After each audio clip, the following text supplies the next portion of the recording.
All right, welcome back, crime fighters, for another edition of the program where you get to help make Calhoun County a better and safer place by helping us lock up the bad guys. I'm Chris Wright, along with our Calhoun County Sheriff, Matthew Wade. Always good to be on the show, Chris. Yeah, looking good with your vest on there, I Sheriff. know, I love vests. I love this time of year, so I get to wear them. So. Yeah, when it cools down, we get to break out some wardrobe that we haven't used in a long time. That's right. It So, makes me smile. all right, and of course, another thing we do as it cools down and we get to this part of the calendar is we start thinking about eating turkey. Absolutely. You know, every year, I don't know what year this is, but I think it's around 15 years we fried turkeys at the day before Thanksgiving, and for the community, and it's a way to give back, but it's really, I hate to say it, but it does so much for us and at the Sheriff's Office to be able to do this event. We do it for everybody else. We get to hang out. Everybody brings a dish, and we eat a Thanksgiving meal together and just be thankful for each other and what we have in life. So, but if people are wanting to fry a turkey, they need to get there Wednesday morning. I've enjoyed the fried turkey a few years, and you show up at the appointed time, and you're going to be back in the line.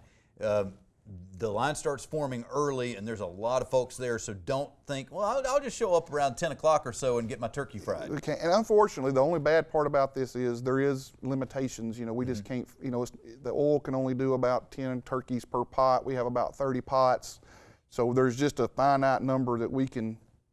We'd love to grow it, but there is a limit to what you can reasonably do and keep it safe and make sure that everybody gets their turkey done right, because you don't want to do a bad turkey that's not cooked properly for somebody's Thanksgiving. No, we don't want to mess anybody up, but you know, there is a limited number of turkeys we can cook. So if you're interested in the turkey, just show up Wednesday morning at the Sheriff's Office, you know, between 7. You know, there'll be a line, and you know, when we reach the number we can do, we just cut it off because it's just a physical limitation. But I've never really had anybody complain. You know, doing that many turkeys, there's always a bumble here and there, but we do our best to make this a memorable event for them, and it, like I said, it brings us joy to get to do it. And the details are all on the Facebook page, It so is. people can go on the Calhoun County Sheriff's Office Facebook page and see the limit on the size of the turkeys, because you can't have a 50-pound turkey if there is such a thing. It does need to be thawed out. All the details are there on the Facebook page for the Calhoun County Sheriff's Office, so people can go there and check it out if you're interested. All right, let's congratulate our viewers on the good work they've done this week. Absolutely, they've never let us down. 2 arrests brings the count up to 4,488 people put in jail, all because y'all were willing to help us. This is a joint venture. We can't do it alone, and we need your partnership, so thank you. All right, so we will be back in just a few moments. We will have the first half of this week's lineup, see if you can help us find some more people. And we'll talk about some folks that have some great information to share here on Calhoun County's Most Wanted. All right, let's get to work and see if we can find some people. Here's the first half of this week's lineup on Calhoun County's Most Wanted. We start with Tiffany Tenike of Ohatchee, wanted on failure to appear warrants for illegal possession of a prescription drug and identity theft. Sebastian Ledoux of Piedmont, wanted on a failure to appear warrant for illegal possession of prescription drugs. Michael Williams of Tarrant, wanted on a failure to appear warrant for possession of a controlled substance. Jonathan Pardon of Talladega, wanted on a failure to appear warrant for theft of property, 4th degree. Walter Armstrong of Fruithurst, wanted for failure to pay for fraudulent use of a credit card. Dorinda Grubb of Fruithurst, wanted on a failure to appear warrant for 3rd degree assault. And Brian Hughes of Talladega, wanted on a probation violation for possession of a controlled substance. We're not done. That's just the first half of this week's lineup. We'll have more for you coming up in just a few minutes. If you have information, please call 256-238-1414 for Calhoun County Crime Stoppers. All right, we will have the second half of this week's lineup coming up in just a few minutes. But Sheriff, as we get here for the holidays, a lot of us are in a great festive mood, very excited about the holidays. But it's not everybody, is it? No. Holidays, especially this time of year, kind of triggers a lot of people to not be happy. And some people are festive and happy, but also a little bit concerned at the same time. And that's why we have Danny and Katina from Bradford Health here to talk about how we can make sure that the holidays are as good as they can be for everybody, right? Right. Right. For people who have substance abuse issues, alcohol included, it can be a triggering time. Well, it's extremely stressful. Look at everything you've got to do. I mean, it's stressful for us, you know, trying to get presents bought and you know, things, everything you've got to do. So we don't want, and a lot of people associate holidays with alcohol or using some sort of drug. So we just want to be able to let people know we're here for you and try to give you some tips that, you know, help you stay sober during the holidays. And it's something for all of us to keep in mind, whether we have a personal issue with that or not, because the people that we're around, we may not know what they're going through. Absolutely. I think family members who struggle with substance abuse issues are likely to stay away from family events if they think that family members are going to be speculating about them arriving at an event intoxicated or under the influence. And so what we try to stress, especially around this time, is to try to get treatment prior to the holidays. We know that this time is overwhelming, especially when, with addiction being a poor coping skills disease anyway, we know that this time of the year is a highly stressful time of the year. Holidays also remind you of past family members you've lost. It's a high time for grief and anxiety, and so we would like to encourage people to seek treatment prior to going into the holidays. Well, at any time, but especially during this time of the year. Is there a benefit to having that relationship already established? If say, well, you know, I don't know exactly what my needs are going to be, but I'm going to go and see Bradford, and I'm going to make that connection and seek some form of treatment to begin with. And does that ease things later on if I say, well, I really need something now to help me? Well, do you want? You can go ahead. I was going to say, so the process is easy coming, you know, to get services. I'd say easy. The hardest part is getting there, and we know that's the most difficult part. But our staff are ready and trained to do complete consultations, intake evaluations, so that we can find out what best form of treatment that people need. So I guess the answer to that would be, even if they come in and they decide right then that they are not sure they want to go into treatment, we give them so much information that we believe it stays on their mind. They end up calling back within 24 hours, or at some point, like you said, they feel comfortable knowing there is somewhere that I can go if I do need treatment. But we want them to come in and feel comfortable, and we try to answer all of those questions that make it difficult for a person to make a decision to decide to seek treatment. Just to give you an idea of how stressful the holidays can be for some people that are viewing, I know everybody here, we're all very well aware of that, most people are, but I just saw a study, I can't remember the exact demographics, I believe it was 18 to 34-year-olds, but it was somewhere in that age group, where they asked people if they would prefer to do a traditional Thanksgiving or a Friendsgiving. And in that age group, they would rather do a Friendsgiving than a Thanksgiving. They still want to do the turkey and do those kind of things, but just the stress that they know is associated with some of the coming home part, they'd rather just be with their friends. And That's breaking love mama's hearts everywhere. I was about to say, that's overwhelming to hear as a grandma. But like, what do you mean? But I mean, I'm sure family sometimes is the most toxic environment. Being around family is the most toxic environment you can be in. It's just, Sure. it just is that way. But it is disheartening to hear it, because mamas and grandma, well, I'm sure grandpas and daddies too, but we look forward to having the family your babies at with you. home. Yeah. I mean, that's the most important part of life as you grow older, you know, but you're right. I can remember things at Thanksgivings, you know, past long when I was a kid, that things would happen amongst siblings, you know, and it's kind of a trigger kind of thing. So. Exactly, and thing to keep in mind is maybe the person that's now in recovery came to a family function, you know, high or drunk, and did some things that they're not ashamed of. You know, we do preach, you know, you hate the disease, don't hate the person. So, but the family remembers that, and the person in recovery remembers that. So it's kind of hard to go in there and go, okay, well, everybody's just going to forget about what happened last year. Yeah. And then people get tired of making concessions for somebody, and Exactly. we've got to all make a little bit of a compromise to make something, because we're all different. And when you think, well, I got to be me, absolutely. You come to be with your family, you be who you are. That doesn't mean you have to do everything that you always like to do. Yes. Right. Well, it's like, and I've said this before, if you have a family member, for instance, that has diabetes, Okay, it's a disease. You're going to have a sugar-free option for them or a low-carb option for them during dinner. So make sure that you've got some non-alcoholic beverages there. And for the person in recovery, I would suggest just going right in and go ahead and getting yourself a Diet Coke or a regular Coke. Hold it in your hand, and nobody's apt to push alcohol on you as much if you've already got your Diet Coke can in your hand or something like that. Keep a drink in your hand that you're comfortable drinking. That you're comfortable drinking. Keep that full. Absolutely. You may have to make a few trips to the bathroom, but keep a drink going all the time. Absolutely. Fend off that question. All right, we need to take a quick break. We will be back in just a second. We'll have the second half of this week's lineup and more to get you ready for the holidays here on Calhoun County's Most Wanted. All right, here we go with the second half of this week's lineup on Calhoun County's Most Wanted. Karam Peelan of Gadsden wanted for failure to pay for theft of property, 4th degree. Carter Adams of Hazel Green wanted for failure to pay for theft of property, 2nd degree. DeWitt Vinson of Springville wanted on a failure to appear warrant for harassing communications.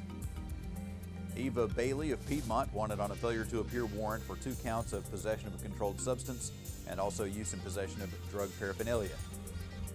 Christopher Hutt of Gadsden wanted on a probation violation for theft of property, 1st degree. Clifford Thomas of Gainesville wanted on a failure to appear warrant for possession of a forged instrument, 1st degree, and obstruction of justice using a false ID. If you have any information, please call Calhoun County Crime Stoppers. That number is 256-238-1414. All right, we'll have the Crazy Criminal and our Crime Stoppers segment of the show coming up in just a few minutes. Right now, we're talking with Danny and Katina from Bradford Health Services. And Danny, when you say halt, that means something different to you, doesn't it? Different than stop, okay?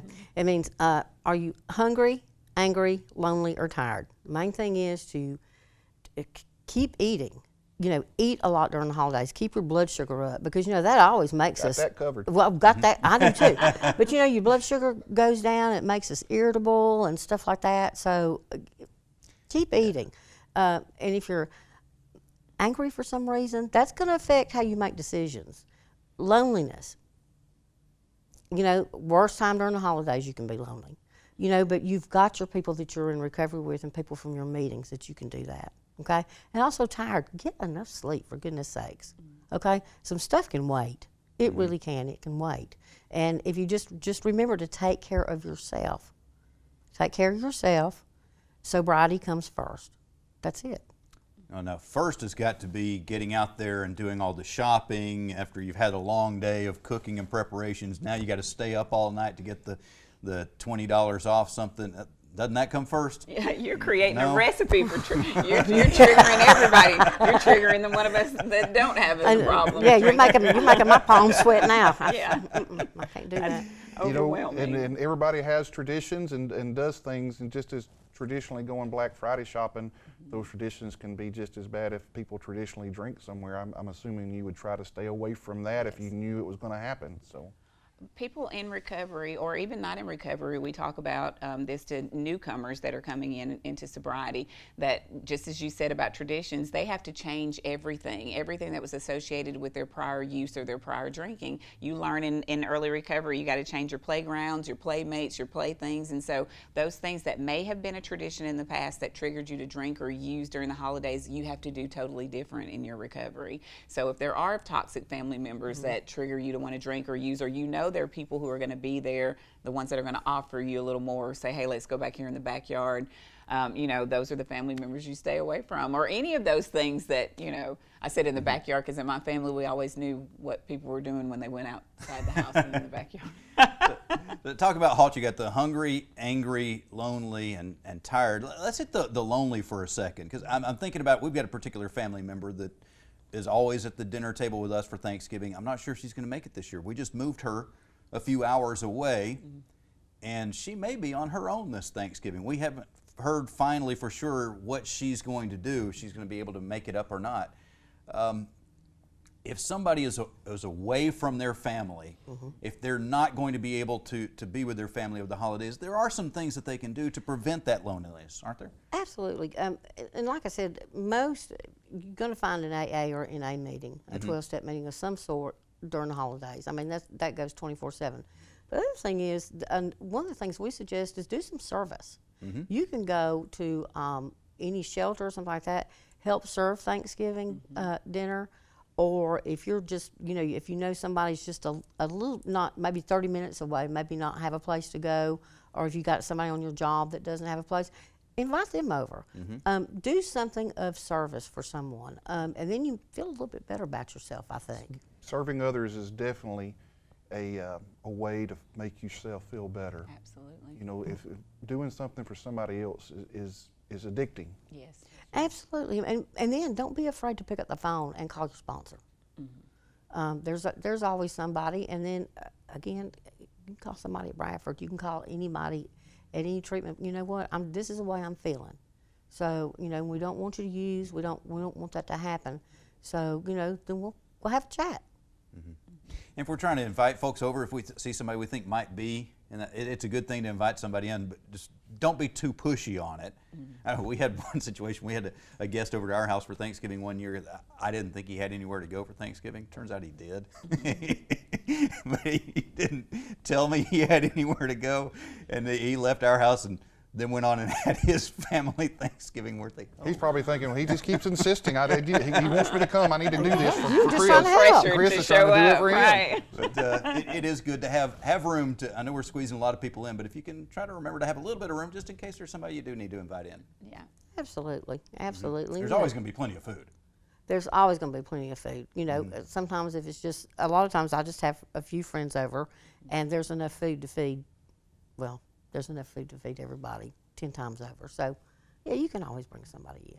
And I think even in response to like the situation with a family member that you've moved a bit away, you can help in those situations by calling in that community to find out what churches are extending themselves out. There are church members who dedicate that day to going out and visiting with people who live alone. Or one year my son and I, we went out and delivered food on Christmas for Christmas morning. And so there were tons of families that we encountered or people that lived by themselves, that were at home by themselves, and we spent a little time with them. And he was a little grumbly because he wanted to get home and open gifts, but I told him, this is much more important. Your gifts will always be there, but the amount of time that you spent with those family, the few minutes that you spent with people who were alone, will have such a lasting impression on them. So, finding out what's available in that community for that person. Well, Katina, Danny, thank you for being here. Hope you have a great Thank holiday. you. Well, happy holidays to y'all. Yes, happy holidays. And we'll be back in just a second. We will have the Crime Stoppers segment of the show, see if you can help us with some property crimes, and we will have our Crazy Criminal of the Week on Calhoun County's Most Wanted. All right, here we go with the Crime Stoppers segment of the show. If you can help us with any of these property crimes, it would be greatly appreciated. On November 10th, a car was broken into while parked at a residence on Livingston Circle in Anniston. A debit card was stolen from the vehicle and it was then used. Between November 6th and 7th, a business on Highway 9 in Anniston was broken into. Damage occurred to the door and also a game machine, and some currency was also stolen. On November 8th, a handgun was stolen from a vehicle parked at a residence on Diane Drive in Anniston. Between October 18th and November 8th, a home was burglarized on AP Hollingsworth Road in Wellington. Prescription drugs and jewelry were stolen. On November 16th, a business was burglarized on Highway 278 in Piedmont. Front doors and a change machine were damaged and currency was stolen. And on November 17th, a white 2002 GMC Sierra was stolen from a residence on Wildman Drive in Alexandria. Again, if you have information, the number to call is 256-238-1414. That'll put you in touch with Crime Stoppers and could get you a reward of up to $1,000. Stupid! You're so stupid!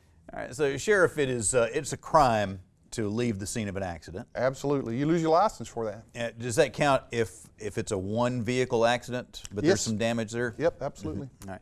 So in addition to that, it would probably be a bad idea to take a souvenir from that accident, right? Probably.